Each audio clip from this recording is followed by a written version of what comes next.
Bonjour à tous, on se retrouve aujourd'hui pour l'explication de ce tour que vous avez apparemment beaucoup aimé vu vos commentaires. Donc avant de passer à l'explication, comme je vous ai dit, on n'est pas obligé d'arriver sur le 9 de carreau, on peut prédire plusieurs cartes. Donc imaginons, pour l'exemple, le spectateur tombe sur un 5 et un 6. On lui dit, grâce aux faces des dés ici, on va pouvoir trouver une position entre 1 et 52. Puisque on a 52 cartes. Mais vous voyez que ici, par exemple, on peut créer soit le nombre 56 ou 65. Mais on se rend compte que c'est pas possible puisque ça dépasse 52. Donc ce qu'on va faire, pour arriver à un nombre entre 1 et 52, on va prendre par exemple 56 ici, et on va soustraire 56 à 6 pour trouver un nombre aléatoire. Donc 56 moins 6, ça fait 50. Et on va faire 50 moins 5, on arrive sur 45. Et là, on vient de créer ensemble un nombre entre 1 et 52, 45 par exemple. À ce moment-là, vous dites au spectateur que vous avez deux cartes de visite ici, que vous n'avez pas montrées. J'ai oublié de vous dire, mais au début de la routine, il faut dire que derrière chaque carte de visite, on a mis une valeur d'une carte et l'index, pique, cœur, trèfle ou carreau. Donc à ce moment-là, vous montrez votre prédiction, vous dites au spectateur, j'avais écrit une prédiction. Donc vous montrez que vous aviez prédit le 3, donc je vais le mettre dans ce sens-là. Et ici, 2 carreaux, voilà, vous aviez prédit le 3 de carreau. À ce moment-là, vous dites au spectateur de prendre les cartes et de compter 45 cartes à partir du haut du jeu. Et on va voir si le miracle se produit. Et donc, il compte lui-même 45 cartes. 1, 2, 3, 4, 5, 6, 7, 8, 9, 10, 11, 12, 13, 14, 15, 16, 17, 18, 19, 20, 21, 22, 23, 24, 25, 26, 27, 28, 29, 30... 31, 32, 33, 34, 35, 36, 37, 38, 39, 40, 41, 42, 43, 44, 45. Je la mets ici. Vous montrez toutes les autres cartes. Il n'y a pas de cartes duplicata. Et là, ce qui serait fou, c'est que ici, on tombe sur le 3 de carreau. Et vous retournez, on est bien sur le 3 de carreau, exactement ce que j'avais prédit. Donc vous avez vu, on n'est pas obligé de forcer le 9 de carreau. Et je ne pense pas que vous aviez pensé au 3, ça m'étonnerait. Donc vous aurez compris, vous pourrez forcer 3 cartes. Voilà, peu importe le total des dés. Donc là, je vous ai montré un total supérieur à 52. Donc c'est tout à fait possible de le faire même si on dépasse 52. Mais c'est mieux qu'on arrive sur 2 dés où le nombre est compris entre 1 et 52 directement. Mais si on dépasse 52, on peut également le faire. Donc grâce au multiple de 9 qu'on va utiliser dans ce tour, donc ça, il y en avait pas mal d'entre vous qui avaient trouvé le principe, mais ça n'explique pas tout, puisqu'il va falloir faire un tout petit arrangement de 3 cartes seulement. Et comme je vous disais, peu importe le total des dés, on retombera toujours, soit sur le 3, le 6 ou le 9 de carreau. Donc, on passe à l'explication. Donc, il vous faut 2 dés, un jeu de 53 cartes, donc 52 cartes toutes différentes. C'est un jeu normal, hein. Elles ne sont pas gimmickées, traitées. Il n'y a pas de drawing fluide. C'est possible à mon avis de le faire en impromptu puisqu'il suffit juste de placer 3 cartes à une certaine position.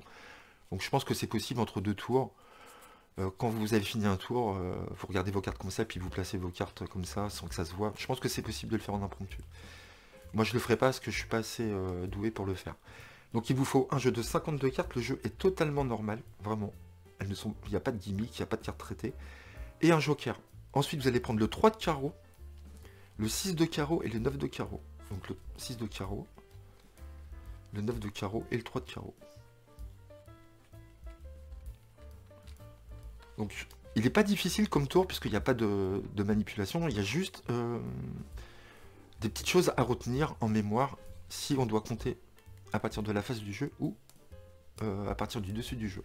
Donc vous prenez ces 3 cartes là et vous allez placer à partir du dessous du jeu le 3 de carreau en 9e position. Donc 1, 2, 3, 4, 5, 6, 7, 8, et vous mettez le 3. Ensuite, vous allez mettre le 6 de carreau en 18e position. Donc 9 cartes après. Donc là, on a 9, 10, 11, 12, 13, 14, 15, 16, 17, 18, et vous mettez en 27e position le 9 de carreau. 19, 20, 21, 22, 23, 24, 25, 26 et 27. Donc pour le 9 de carreau, vous pourrez aussi bien le compter à partir de la face que du dessus du jeu. Donc grâce au joker, on pourra compter à partir du haut, on arrivera en 27e position sur le 9 et à partir du dessous. Ça c'est juste pour le 9 de carreau, vous avez le choix. Donc là, vous avez votre montage. Ce qui fait que il faut se rappeler, en fin de compte, ce qui est très important, que le 3, le 6 et le 9 se suivent à partir du dessous du jeu, que le 3 est en 9e, 18e et 27e, d'accord? 9e, 18, 27. Et donc il faut se rappeler qu'à partir du dessus du jeu, ça sera le sens inverse, ça sera le 9 qui sera en haut, ensuite le 6 et le 3. Ça fera 9, 6, 3 à partir du dessus, et en dessous c'est 3, 6, 9. Donc là ça va, il n'y a rien de sorcier. Et donc, comme je vous ai dit, le 9, on commence par le 9, hein, c'est 9, 6, 3 à partir du haut. Le 9 sera en 27e, que ce soit au-dessus ou en dessous. Ensuite, le 6 sera en 36e, puisque vous rajoutez 9.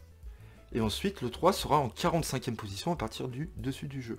Voilà, il y a juste ça à retenir. Et après, vous savez, s'il va falloir dire au spectateur de distribuer à partir de la face du jeu ou à partir du dessus du jeu. Donc les 2 dés, c'est bon. Ensuite, pour les cartes de visite, ça c'est très important. Donc, il va falloir que vous créez une carte de visite. Donc moi, j'en ai créé une sur Internet. J'ai mis Mickaël, magicien mentaliste. J'ai mis une adresse mail, une rue au hasard dans Paris, un faux numéro de téléphone. Voilà, je l'ai fait sur Internet. Je l'ai imprimé, je l'ai plastifié. Donc, il va falloir que vous fassiez une carte de visite et que derrière celle-ci, vous mettiez un carreau. Tout simplement. Donc, vous mettez un carreau derrière votre carte de visite. Ensuite, vous prenez le même format, vous allez prendre une carte double, blanche, et vous allez mettre un 3, et derrière un 6. Donc vous mettez un 3. Donc dans ce sens-là, on a le 3. Si on tourne comme ça, on a le 6, d'accord? Et si on tourne comme ça, on a le 9. Et donc quand vous saurez si c'est un 3 ou un 6 ou un 9, vous aurez plusieurs façons de montrer le 3 de carreau, le 6 de carreau ou le 9 de carreau. Donc il faut ranger votre carte de visite comme ceci, dans ce sens-là. Vous mettez le 3 à l'envers. Donc le 3 est sur la droite, comme ça. Vous mettez ça en dessous. Et donc si le spectateur arrive sur le 3 de carreau, et bien ce que vous faites, vous décalez comme ceci, vous montrez un 3, et vous retournez, et vous montrez votre prédiction, le 3 de carreau. Donc là, je le mets dans ce sens-là, parce que mon spectateur est censé être en face. Si jamais vous tombez sur le 6 de carreau, vous prenez vos cartes, vous retournez, vous dites, regardez ce que j'ai marqué. Vous écartez. Et là, on est bien sur le 6 de carreau. C'est à l'envers. Hein. Pardon. Donc là, on est bien sur le 6 de carreau. Et si jamais on tombe sur le 9 de carreau, vous reprenez vos 2 cartes de visite, vous les retournez comme ça. Vous montrez un 9 devant votre spectateur. Vous décalez ici. Et on montre distinctement un 9 de carreau. Donc, dans ce sens-là. Donc vous avez vu, grâce à ce principe, on arrive à montrer un 3, un 6 et un 9. Donc pourquoi il faut faire une carte de visite?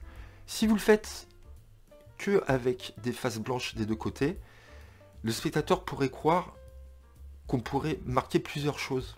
Vous voyez ce que je veux dire? Recto, verso. Si on montre un 6 comme ça, il pourrait se dire, bah tiens, peut-être que derrière il a écrit quelque chose. Le fait qu'on montre une carte de visite, dans sa tête, il se dit qu'on ne peut marquer qu'une seule chose derrière, puisque ici, il y a déjà quelque chose. Donc ça, c'est très important dans l'esprit du spectateur. Il voit une carte de visite et il se dit, bah forcément, il peut écrire que derrière. Et donc, on va lui faire croire qu'on en a 2 comme ça, d'accord? Donc, à la fin, vous faites une rumba compte, d'accord? Ça permet de montrer 2 fois la même carte. Donc ça, vous le ferez à la fin.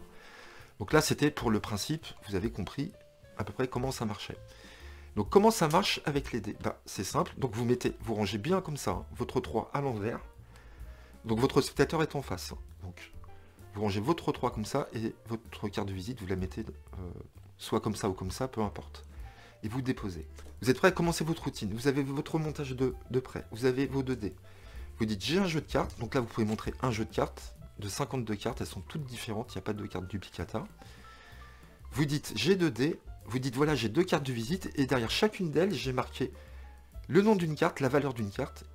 Et derrière l'autre carte de visite, j'ai marqué soit pique, cœur, trèfle et carreau. C'est ma prédiction, on verra après. Et vous déposez, vous égalisez. Donc là, vous égalisez bien vos cartes de visite. Il ne faut pas trop qu'on voit qu'il y ait du blanc ici. On est censé avoir 2 cartes de visite comme ça, noires, ici en dessous. Donc égalisez bien, pour pas qu'on voit le blanc ici. Ensuite, vous allez dire, voilà, vous allez prendre les dés, vous allez les jeter, et on va créer un nombre entre 1 et 52 grâce à la face des dés. Donc là, vous pouvez dire, par exemple, il jette les dés, par exemple, on s'arrête ici, 44. Voilà. Donc si c'est un Un chiffre double, ça ne changera rien à vos plans, puisqu'on va devoir soustraire dans tous les cas. Donc là, imaginons, il arrive sur 44, et on dit, voilà, vous êtes tombé sur 44, donc là, on n'a pas le choix, hein, si on inverse, on tombera quand même sur 44. Donc là, on a bien une position qu'on vient de trouver grâce au spectateur à son lancer de dés entre 1 et 52. Et donc, pour créer un nombre encore plus aléatoire, ce qu'on va faire, on va prendre ce total-là, on va prendre ce dé-là, 4, et on va faire 44 moins 4 ici. Ça fait combien? 40, ok. Et ensuite, 40, ce total, vous allez le soustraire à cette face-là. Ce qui fait combien? 36. Et donc là, on vient de tomber sur un nouveau nombre. Vous dites au spectateur, si vous aviez lancé les dés, qu'on serait arrivé sur un autre total, on serait arrivé sur un autre nombre. Et donc c'est vrai, puisqu'on peut tomber sur soit 9, 18, 27, 36 et 45. Vous tomberez tout le temps, peu importe le jet des dés, quand on fera la soustraction des deux faces, on tombera tout le temps sur un multiple de 9. Et donc ça, c'est déjà assez formidable. Et donc là, on vient de tomber sur 36. Donc vous savez que en 36e position, à partir du haut du jeu, c'est quoi? C'est le 6 de carreau. Donc il va falloir que je vous montriez le 6 de carreau avec vos cartes de visite, d'accord? Attention, quand le spectateur a lancé les 2 dés et qu'il tombe sur 44, il faut que vous, à ce moment-là, vous fassiez la soustraction avant de lui proposer. Et donc c'est très facile, hein. Vous faites 44 moins 8 ou 44 moins 4, puis le résultat moins 4, c'est à vous de voir. Donc moi je fais 44 moins 4, 40, 40 moins 4, 36.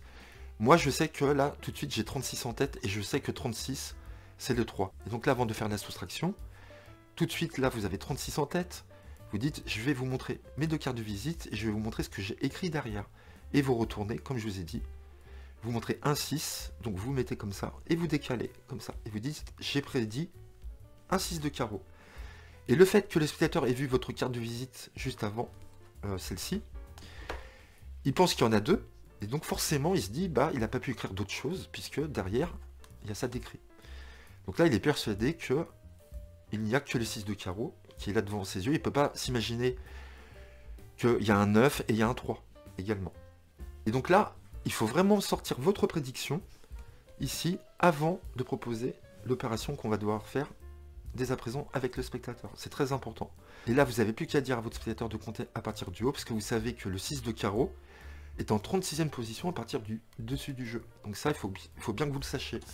Donc moi, je me suis fait une petite note où j'ai mis les positions 9, 18, 27.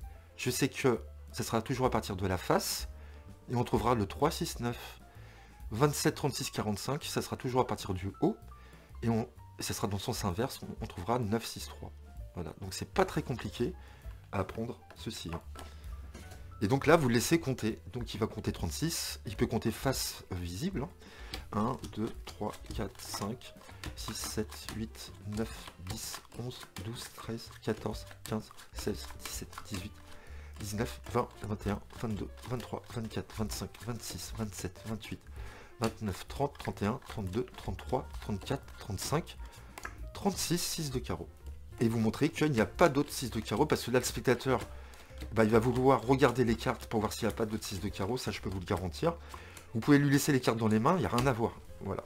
Il peut regarder, il peut checker, il ne verra pas d'autres 6 de carreau. Voilà. Donc ça marche avec n'importe quel jet de dés. Donc si vous faites un 4 à un 4, ça marche, un 5 à un 5, ça marche, puisqu'on arrive sur 55. Mais comme on va devoir soustraire de 10, on tombera sur 45.